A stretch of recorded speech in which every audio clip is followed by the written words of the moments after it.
Présenter permis, carte grise, assurance, ainsi que votre attestation de déplacement.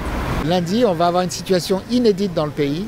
La plupart des usagers de la route, tous les usagers de la route, piétons, cyclistes, deux roues motorisées, voitures, camions, pour beaucoup n'auront pas conduit depuis longtemps.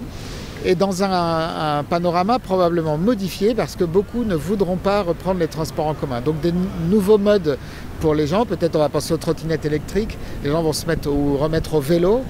Et donc on risque d'avoir beaucoup d'accidents, pas forcément mortels, mais qui seraient suffisamment graves pour conduire les gens à l'hôpital. Or, un des buts du déconfinement, c'est de conserver notre capacité sanitaire.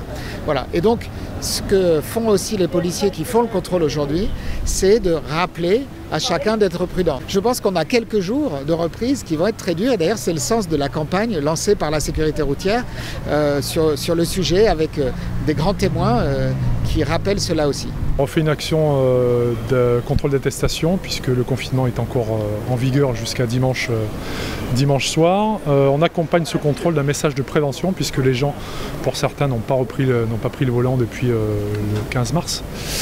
Et pour d'autres, ont circulé mais dans des conditions un peu particulières puisque les routes se sont considérablement vidées.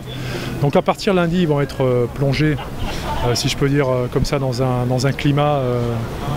Ils ont peut-être perdu l'habitude d'être dans un climat comme ça.